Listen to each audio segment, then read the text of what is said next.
Civil services with Nilesh channel आपका स्वागत करता है और आज हमारी 34th क्लास है।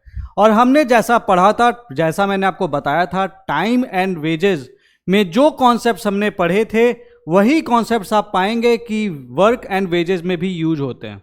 क्योंकि सीधा सा है यार, जितना काम करोगे उतना ही आपको पैसा मिलेगा।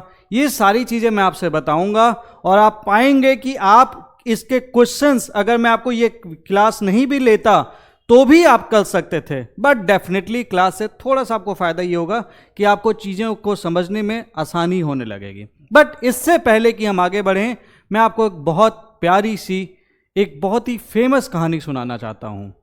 एक लड़की थी, वो आंखों से देख नहीं सकती थी, मीन्स वो अंधी थी, और वो खुद से नफरत भी करती थी क्योंकि वो अंधी थी। उसको लगता था यार कि मेरी ज़िंदगी ख़राब है, मैं तो अंधी हूँ, मुझे कुछ दिखाई नहीं देता है। पूरी दुनिया से वो चिढ़ती थी, नफरत करती थी, लेकिन केवल एक इंसान से वो प्यार करती थी, वो था उसका बॉयफ्रेंड। और उसका बॉयफ्रेंड हमेशा उसको बताता रहता कि बाहर इतनी अच्छी चीज़ें हैं, ये सारी चीज़ें हैं उसके चलते, और उसकी अपनी गर्लफ्रेंड की भी वो तारीफ़ करता रहता था। तो वो लड़की बोलती थी कि ये इंसान, मतलब अगर मैं देख सकती होती ना तो मैं इससे शादी जरूर करती। और उसने ये ख्वाहिश एक बार अपने बॉयफ्रेंड के सामने रख दी, काश मैं देख सकती होती तो मैं तुमसे शादी जरूर कर लेती, बट मैं देख नहीं सकती, इसलिए मेरा मन ही नहीं करता कुछ करने का। कुछ दिन बाद वो लड़की जब सो रही थी, उसे एक इंजेक्शन लगाया गया, वो बेहोश हो गई और उसे पता नहीं चला कि वो कितने दिन तक बेहोश है। और जब उसे होश आया तो उसकी आंखों पे पट्टी बंधी हुई थी। तो डॉक्टर्स ने बोला कि आपकी आंखों का ऑपरेशन हुआ है, आप अपना इस पट्टी को ना हटाएं। तो लड़की बोली ये क्या, ये तो मुझे बताया भी नहीं गया। तो बोला नहीं, जिन्होंने आपको आई डोनेट की है वो नहीं चाहते थे कि आपको बताया जाए। लड़की बड़ी अचंभित हुई और उसके बाद जब उसकी आंखों की पट्टी हटाई गई और उसे पूरी दुनिया देखी तो बहुत खुश हुई। और बहुत खुश होने के साथ साथ फिर उसने को अपने बॉयफ्रेंड का ध्यान है, अपने बॉयफ्रेंड के पास जाती, सोचती चलो अब मैं अपने बॉयफ्रेंड से शादी करूंगी। और जब वो अपनी बॉयफ्रेंड के पास जाती तो देखती अरे मेरा बॉयफ्रेंड भी अंधा है। तो उसे बड़ा अजीब लगता है। फिर बॉयफ्रेंड बोलता है अब तो तुम देख सकती हो, अब तुम मुझसे शादी कर लो। तो लड़की बोलती है कि अरे तुम तो अंधे हो, तुमसे मैं कैसे शादी करूंगी। तो वो लड़का रोते रोते वहाँ से चला जाता है। बाद में उसे एक खत मिलता है, उस पर लिखा था, उसके बॉयफ्रेंड की तरफ से था कि मेरी आंखों का ध्यान रखना।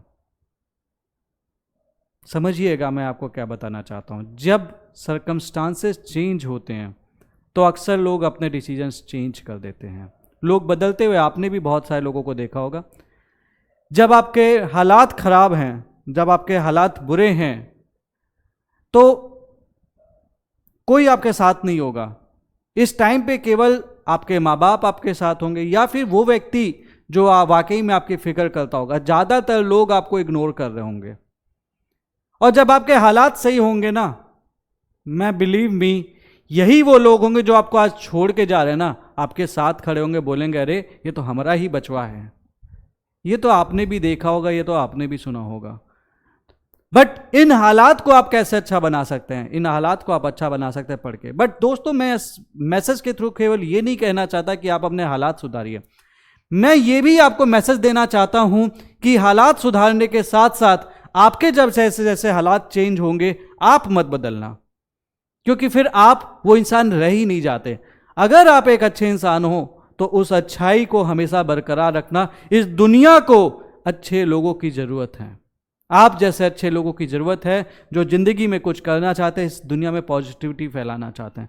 वरना निगेटिविटी फैलाने वाले तो हजारों लाखों हैं। आप सोच के देखो ना, कोई एक अच्छा काम करने का मन नहीं करता लोगों का, लेकिन कोई बुरा काम बोल दो तो सारी चीजें वो करने को तैयार हैं। दारू पिएगा भाई? हाँ भाई, चल भाई दारू पीते हैं। भाई वो लड़की बड़ी अच्छी लग रही है, चल आगे पीछे भागते हैं उसके। हाँ भाई चल भाई, भागते हैं। भाई लाइब्रेरी चलेगा? अरे नहीं यार, अभी तो दारू पीना शुरू की है। समझिएगा। तो अक्सर बहुत सारे लोग ऐसी गलतियां करते हैं। गलत काम तो तुरंत बहुत अच्छे लगने लगते हैं, लेकिन सही काम वो करते नहीं है। सही काम कीजिए, अपने हालात चेंज कीजिए, फिर देखिए आपके माँ बाप का सीना कैसे चौड़ा होगा कि मेरे बच्चे ने इस एग्जाम को निकाला and he is now an IAS and IFS officer. अपने सपनों को पूरा कीजिए, टाइम वेस्ट मत कीजिए, आपका टाइम निकलता चला जा रहा है। और अगर आप 2024 को अपना आखिरी अटेम्प्ट बनाना चाहते हैं तो believe me, you must go for my mentorship batch. अगर अभी तक आपकी स्ट्रेटेजी उथल पुथल है, आप मिसमैनेजमेंट से जूझ रहे हैं, तो 20 नवंबर से हम बैच एक चालू कर रहे हैं। आप उस मेरी मेंटरशिप में आप तैयारी कर सकते हैं 20 नवंबर से, और इसकी डिटेल्स आपको Telegram channel UPSC prelims with Nilesh पे मिल जाएगी, उससे ज़रूर ज्वाइन करें ताकि आप मेरे एक्सपीरियंस के साथ तैयारी कर सकें। 2024 को अभी भी आप अपना आखिरी अटेम्प्ट बना सकते हैं अगर आप चाह लें तो, बाकी चॉइस आपकी है। अब आते हैं वर्क एंड वेजेस पे। तो मैंने जैसा आपको बताया ये टॉपिक आसान है, मोर और लेस हम इन चीज़ों को ख़त्म कर चुके हैं, बट एज अ थ्योरी थोड़ा सा हम इसे समझ लेते हैं। पहली चीज, वेजेस और the salary is distributed in proportion to the work, that is if the ratio of work done by A and B is A is to B, then their wages are also distributed in the same ratio A is to B.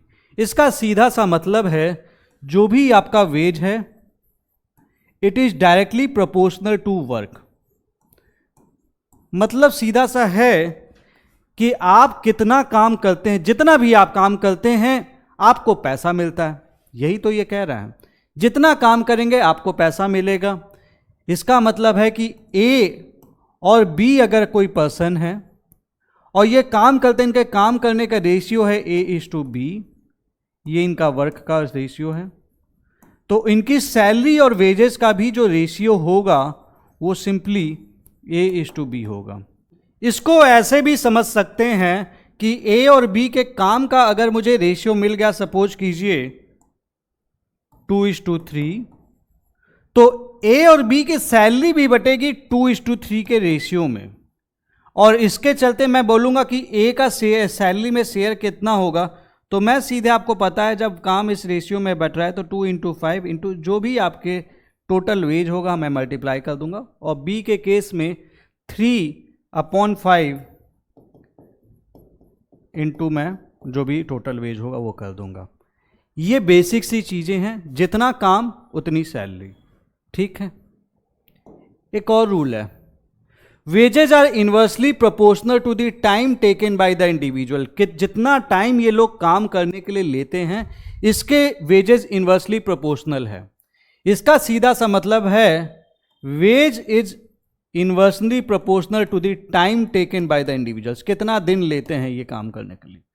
इसका मतलब यह है कि ए किसी काम को ए days में करता है, बी किसी काम को बी डेज में करता है, तो मैं डायरेक्ट यहां से कह सकता हूं इनकी जो सैलरी का वेज होगा, इनकी जो सैलरी होगी, जो डिस्ट्रीब्यूशन होगा वो किस रेशियो में होगा, क्योंकि मेरे को पता है इन्वर्सली प्रोपोर्शनल में बटेगा, तो 1/A/1/B, दैट इज B/A। अगर 2 पर्सन दिए तो मैं सीधा 1/A/1/B कर दूंगा, वो B/A उल्टा हो जाएगा। अगर लेकिन सपोज करते कि 3 पर्सन दिए होते हैं और ये C डेज लेता है काम करने के लिए, तो मुझे अगर इनकी सैलरी का वेजेज वो निकालना है तो मैं क्या करूंगा। देखो यहां पे एक चीज समझना, ए किसी काम को 1 दिन में करता है तो 1 डे में ए कितना काम करेगा, 1/A करेगा। बी किसी काम को B डेज में करता है तो 1 डे में B कितना काम करेगा, 1/B काम करेगा। C किसी काम को C डेज में करता है तो 1 डे में ये कितना काम करेगा, 1/C पार्ट ऑफ वर्क करेगा, यही तो करेगा। अब होता क्या है, किसी काम को suppose n number of days किया जाता है, तो हम क्या कहते हैं कि इसमें टोटल नंबर, जो टोटल सैलरी है अपॉन n, यही तो 1 दिन की सैलरी होती है, 1 दिन की, 1 दिन का पैसा। अब ये हम 1 दिन में का काम इनका ये है, सैलरी अपॉन n, ये 1 दिन का है, तो हम उसका रेशियो निकाल देते हैं, तो वही चीज एक्स्ट्रापोलेट हो जाती है कि 1 दिन में इतना इतना पैसा बच रहा है, तो n नंबर ऑफ डेज में इंटू n हो जाता है। तो घुमा फिरा के जो इनकी वेजेस अल्टीमेटली बनेगा किस रेशियो में बटेगा, ये बटेगा 1/A/1/B/1/C। तो इसको मैं लिख सकता हूं, अगर मैं पूरे रेशियो को ABC से मल्टीप्लाई कर दूं, ये बढ़ जाएगा BC/AC/AB। ठीक है, 4 होगा तो 1/a/1/b/1/c/1/c, अगर उनका number of days taken by the individual to complete the work दिया हुआ है तो इस तरह से आप निकाल सकते हैं। आइए सीधे अब क्वेश्चंस पे आते हैं। A can do a piece of work in 6 days, A किसी काम को 6 दिन में कर लेता है, बी सेम काम को 5 दिन में कर लेता है। Contract of the work is 440, so how much shall be get if both of them work together. तो ये सीधा सा बोल रहा है ए किसी काम को 6 days में करता है, बी उसी काम को 5 दिन में करता है, तो A/B का जो वर्क है उसका रेशियो 1/6/1/5 होगा, दैट इज 5/6। अब मेरे को वर्क का रेशियो मिल गया, तो मेरे को ए की सैलरी बतानी है, तो मैं कितनी बता दूंगा, 5/11 × 440। नाउ दिस बिकम, ये काटेंगे ये आएगा 40, 5 4 जा 200, और ए की शेयर मिल गया, तो बी का मैं देखो या तो 6/11 × 440 कर सकता हूं, या मैं डायरेक्ट 440 में से 200 माइनस करके 240 लिख सकता हूं, जो अच्छा, क्योंकि जो बचा हुआ पैसा होगा वो बी को मिलेगा, तो डायरेक्टली आप ये भी कर सकते हैं, सिंपल है, ठीक है, आसान क्वेश्चन है। स्ट्रेट अगर नंबर ऑफ डेज दिए हों तो इस तरह से आप उनके वर्क का रेशियो निकाल के कर लेंगे। और यहां पे मैंने क्या यूज किया, ये वाली प्रॉपर्टी यूज कर ली, बहुत आसान है। चलिए आगे बढ़ते हैं, ठीक है। इस तरीके के क्वेश्चन में गलती से भी आपको गलती नहीं करना है, क्योंकि ये क्वेश्चन बड़े आसान होते हैं, तो डेज के इन्वर्सली प्रोपोर्शनल होता है। इस प्रॉपर्टी का हम यूज करके आराम से इस टाइप के क्वेश्चंस को कर सकते हैं। अब मेरे से कह रहा है A does a piece of work in 10 days, B does the same work in 15 days, C does the same work in 20 days, in the end they receive the cumulative amount of 5200। तो ए किसी काम को 10 दिन में करता है, B 15 दिन में करता है, सी 20 दिन में करता है, एंड में इनको 5200 रुपये मिला है, तो कितना पैसा मिलेगा, तो सीधा सा है, मेरे को इनके वर्क का रेशियो निकालना है, तो मैं A/B/C के वर्क का रेशियो निकाल सकता हूँ। सीधे मैं क्या करूँगा, 1/10/1/15/1/20, मैं ये सीधे बोल दूंगा, ठीक है। और जब मैं इसे सॉल्व करूंगा तो मैं देख रहा हूं कि अगर मैं टोटल रेशियो को 60 से मल्टीप्लाई कर दूं तो मेरा रेशियो निकल जाएगा, तो ये निकल जाएगा 6:4:3। तो इनके वर्क का रेशियो जो है वो 6:4:3 है, ये इनका वर्क रेशियो है। लेकिन इनका वर्क रेशियो ही इनकी सैलरी रेशियो होगा। तो अगर सैलरी में बात करूंगा ए की, तो ए की सैलरी कितनी होगी, 6/6 + 4 + 3 13 इनटू टोटल कितना है 5200। अब मैं इसे काट दूंगा तो 13 4 जा 400, 6 4 जा 24। ए को मिले 2400 रुपीज, बी और सी को कितने मिले, ये आपका होमवर्क है, कमेंट सेक्शन में पोस्ट करके मुझे बताओ कि इनको बी और सी को कितना पैसा मिला। सिंपल है, निकाल दे, यहां तक तो यार आप भी कैलकुलेशन कर लोगे, ठीक है। आगे बढ़ते हैं। ए किसी काम को 10 दिन में करता है, बी सेम काम को 20 दिन में करता है, सी की मदद से they have done that work in 5 days, right. उनको मिला 20,000 रुपए total wages, find the share of C. तो बहुत आसान क्वेश्चन है, ए किसी काम को 10 दिन में करता है, बी किसी काम को 20 दिन में करता है, सी में मान लेता हूं कि x डेज में करता है, ठीक।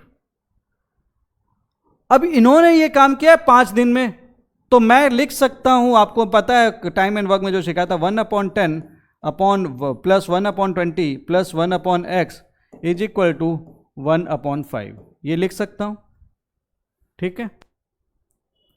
लिख सकता हूं कि नहीं लिख सकता हूं, ये एक दिन का काम 1/5 काम हो रहा है, और ये इनका एक एक दिन का काम, ठीक है। अब x की वैल्यू निकाल लेता हूं, 1/x इज इक्वल टू 1/5 - 1/10 - 1/20। इसको मैं सॉल्व करता हूं, 20 आपका वो हो जाएगा एलसीएम, 4 - 2 - 1 इक्वल टू 1/20। यानी कि सी इस काम को कितने दिन में करता है, सी भी इसी काम को 20 डेज में करता है। सॉल्व करके देखते हैं, 1/5 - 1/10 अपॉन 1/20, 20 5 4 जा 10 2 जा, ठीक है। तो सी इस काम को 20 डेज में करता है। तो A/B/C का वर्क रेशियो क्या होगा, वो होगा 1/10 = 1/20 1/20 और इसे मैं करूँगा तो 2:1:1 ये इसका रेशियो निकल के आ जाएगा। अब मेरे से शेयर ऑफ सी पूछ रहा है तो सी का शेयर हो जाएगा 1/4, यहाँ से 1 बाकी ऐड कर दिया इंटू 20,000 और ये निकल के आ जाएगा 4×5 5,000 रुपीज़, ये उसका उत्तर होगा। बहुत आसान है, कोई समस्या। चलो एक और क्वेश्चन देखते हैं। एक आदमी किसी काम को 10 दिन में कर लेता है with the help of his wife, अपनी वाइफ की हेल्प से ये इसी काम को 6 दिन में कर लेता है। इनको 5,000 रुपये मिले हैं इस काम के लिए, तो find the share of his wife in the ways. अब देखो यार, ये बड़ा आसान सवाल है, सेम कॉन्सेप्ट है, सेम चीज़ें हैं, बट यहाँ पे वहाँ पे 3 लोग थे, यहाँ पे 2 लोग हैं। ये भी आपका होमवर्क है, कमेंट सेक्शन में पोस्ट करके बताओ इसका वाइफ का शेयर कितना होगा। ये चीज़ें मैं आपको सिखा चुका हूँ, इसलिए ये आपका होमवर्क है। चलो अगला, A B and C got a contract for 55,000 रुपये का इनको कॉन्ट्रैक्ट मिला। Together A and B are suppose to do 6/11 part of work. A और बी को कितना काम करना है? 6/11 पार्ट, ठीक है। How much will C get? तो इसका सीधा सा मतलब है सी कितना काम करेगा? 1/n 6/11 पार्ट, इतना ही पार्ट तो करेगा काम, से 6/11 काम इनको करना है, तो 1 - 6/11 काम ये करेंगे क्योंकि काम तो एक था, इक्वल टू 5/11, ये सी का काम हो गया। तो कितना पैसा इसको मिलेगा? काम के अकॉर्डिंग पैसा मिलेगा, 5/11 काम करोगे, काम के अकॉर्डिंग पैसा पाओगे, इंटू 55,000 और ये काटेंगे 5,000, ये बन गया 25,000 रुपये। आसान था। अब बताओ कहाँ समस्या हुई रेशियो इस वर्क एंड वेजेस में? सिंपली काम का रेशियो निकाल लेना है, नंबर ऑफ डेज अगर आपको पता है, नॉर्मली हम नंबर ऑफ डेज निकालते हैं, उसको इन्वर्स रेशियो लेके आपको सीधे कर देना है, ठीक है। अब एक चीज और,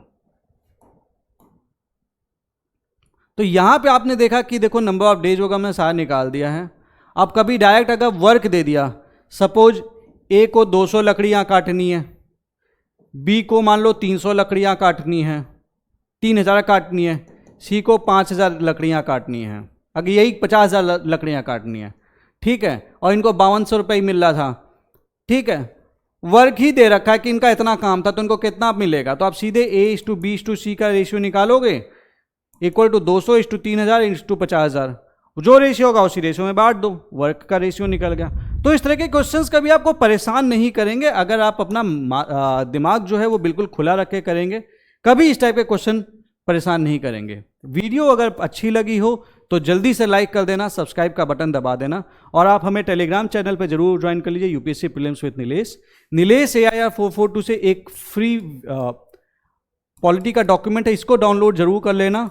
इससे आप सीख जाओगे कि लक्ष्मीकांत कैसे पढ़नी है, ठीक है। और उसके अलावा एक UPSC and state PSC booster की बुक है, ये मेरे द्वारा ही लिखी गई थी, इसमें कई सारे क्वेश्चंस का कलेक्शन है, तो आप इसमें एंशिएंट एंड मेडिवल का पार्ट जरूर पढ़ लेना, ये आपको बहुत हेल्प करेगा आपके एंशिएंट और मेडिवल के क्वेश्चंस को हैंडल करने में। इनफैक्ट मॉडर्न वाला भी आपको बहुत हेल्प करने वाला है, साइंस एंड टेक भी करेगा। सीसेट का अगर आप टेस्ट देना चाहते हैं एक्स्ट्रा फैक्ट्स, तो यहाँ पे आप रजिस्टर कर सकते हैं, आप यहाँ से टेस्ट दे सकते हैं।